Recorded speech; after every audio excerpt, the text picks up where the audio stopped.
Well, clearly they are, but maybe not quite as prestigious as Real Madrid. Maybe a little. But you can go in and play, and then you can actually, depending on how you do, you can actually get some additional funds for your transfer budget. And then the other great thing that we've been asked for as well is training. So that's you super can now exciting. go in and train your players. You get five spots in a week to train, slots. You can go away and, train up different players. You can try and make your first team better, or, it's a great way to use, train up youth players as well. And this is the first time a lot of people will be seeing this game running for the first time. This is the world premiere. That we've actually shown gameplay camera the game running. We've really changed a lot of gameplay this year, as we talked about in the press conference, innovating across the entire pitch. We've really looked at, all of our core systems. How do we improve defending? You're going to see that it's easier to keep with the attackers. Even, Messi's and Ronaldo's are quite difficult to sort of stick with. We've done a lot of work around the agility of players.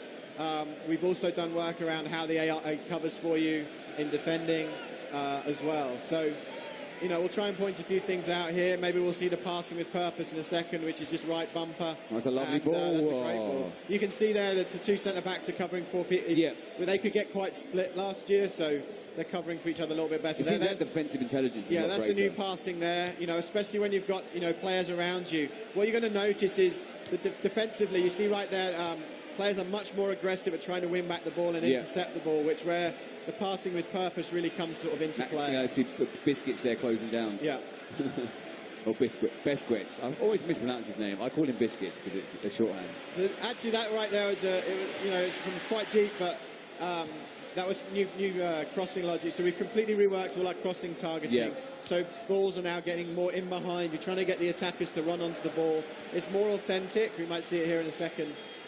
But it's also a bit more timing related. Oh. A left bumper, and maybe we'll see that. We can get the guys to do that in a second. But you hold down left bumper, and you can now decide not to touch the ball. You can, use body position, swerve, do feints, which is really nice. And that's such a simple thing that's going to have a huge impact on the way people play. Absolutely. I think it also kind of makes skill moves, if you like, a little bit more accessible because it's kind of a skill move in itself.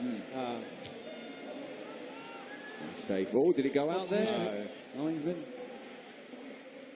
You can see the lines on the pitch. Sorry, I didn't point that out. You got the spray. Oh, so you got the referee spray now. Oh my God! Little touches like that, really, So there you go. There was an interception there. Yep. Probably last year, there's a likelihood that the defender wouldn't have tried to get that ball. So it really makes you think about, what you're doing in midfield. Brings the midfield back into play, which is something, the community really wanted back. It was quite easy to bypass the midfield last year. That was a bit of a stronger pass right there. Maybe we can get a cross in as well. Took a deflection. Oh, off the bar.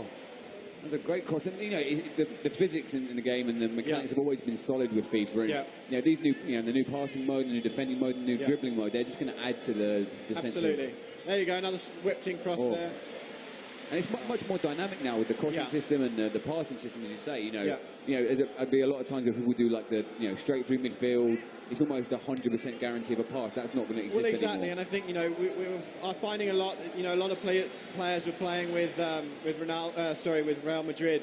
Especially online. So by tightening up the midfield, helping you in defending. We don't want to take away that.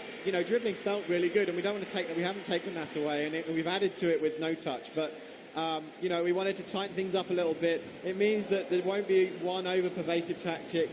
Speed was sort of quite overpowered last year, and we wanted to balance the game. We talked a lot about balance this year, which means I think you'll get more variety in the teams that players are using. I mean, this can't be. This is obviously a game because Cuadrado is playing on the right wing for Chelsea, so that can't be right. And obviously all the new kits and stuff. We see the new Barcelona kit with the hoops this year. Oh, And, it's terrible defending. Who was that? Terrible finish. Suarez couldn't finish. Set up for him beautifully. Can Chelsea break here and make the difference? Make it pay. There we go. Oh, there's the man over. It's a good run. He's off. He's off. Just couldn't quite hold it, Fabregas. Okay. But yeah, I mean, obviously, we're seeing gameplay footage for the first time, and you know, almost this part of the game is something I was really excited for last year. Is the replays, the match summaries. It feels so kind of part of football. Yeah, so we've added stuff as well to that. We've got, especially which will obviously come out in career mode. We've kind of got the story of the game, more kind of tracking of what's going on. We even sort of talk about transfers as well this year. So, you know, lots of little touches like that. You'll see, we saw the running to the camera earlier. Yeah, that was beautiful. You know, you can actually celebrate with subs now as well. Oh, wow. In certain situations. So, little touches like that.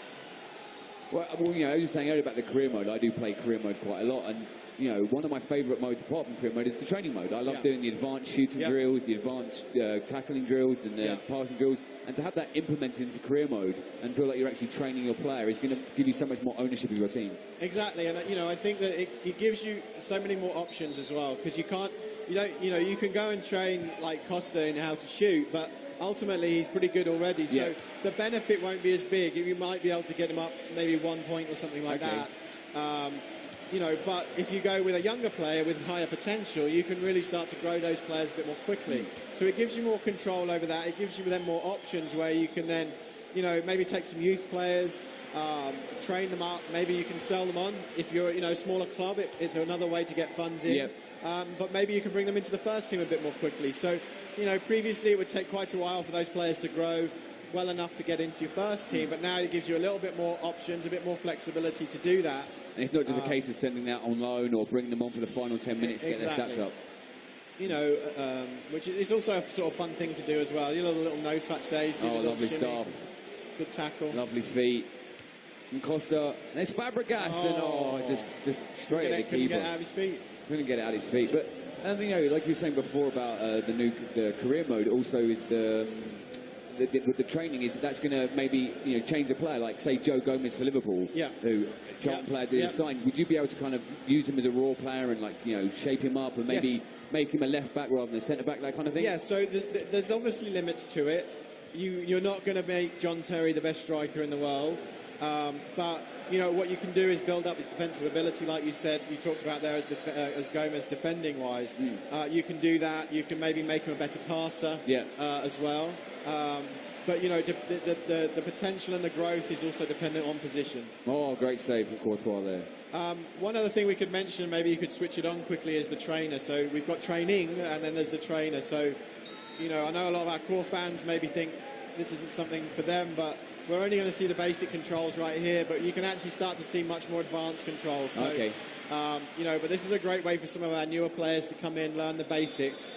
But we also show you things like advanced controls, like, you know, triple tap crosses as well. You know, lob through balls, different ways to play the game. So we think this is important. It's helping new players, but also some players that are playing FIFA for a couple of years, and maybe some more advanced controls. And you know, if there's like a really good FIFA player, you'll be able to see the way they play and what combinations of buttons they're using to play the game. Exactly. What a goal, my words. So that was actually some new logic there for the goalkeeper, just the way they step back, sort of move back towards the goal. Obviously had a few issues around goalkeeper last year, but he's actually able to track back better. Nice. As well. And will the, you know, this new trainer mode, will that, like, you know, you see a lot of times you'll see the FIFA great goals where you'll see Ronaldo do a crazy backheel kind of free kick or do some crazy skill. Will that be part of that as well? In terms of telling you what he's just done? No, it's basically just contextual to say in this situation this is what you should do. Okay. Not what you should, but you could do. It's not like it's through. Offside. It's not like, you know, this is the perfect thing to do. This is just some suggestions about what you might want to try. And obviously you've got all the new kits here. That's a big thing. I mean, you know, the new, I mentioned before the hoops, but you know, the new Chelsea kit, the new sponsors. Absolutely. And I think, you know, people I get so excited by that. Right. You know, just the new kits and the new look. Yeah. And it's, you know, there's so much. I can't wait to see the Charlton kit and see what that's like. And you know, there's so much authenticity to FIFA now. So again, that was another pass with purpose. We call it. That was the harder pass there. I had to make the pass to Ivanovic. What Al's doing. He's just... Diego Costa was just waiting in the middle. He just needs to finish, really. Finish. The problem with Chelsea is they always try and walk it. Yeah, well, he's obviously trying that. But yeah, you can see... You can see the coverage of the players a little bit more defensively as well. You know, they were very much sticking to their man previously, whereas now they're much more likely to try and defend the space. Exactly, exactly. That's what I always try and do. You know, when I'm playing career mode, I always sell my defender short, and you know, you've got to defend that space and wait for the ball in. And and make the difference there. No one there for Chelsea. I'm playing with one contact lens at the moment. I think that's worse than the red card. Right, so there you go. 1-0. That's kind of like, you know, a complete game. You get the idea. As if you're at Gamescom, this is the build you can come and play on the show Messi's floor. new tattoo there as well. Exactly. Awesome. We've done some work on the faces as well, just improving some of the facial textures for some of the bigger players. You know, you're always going to get, you know, we try and build in the atmosphere as well. We did a lot of work of changing the way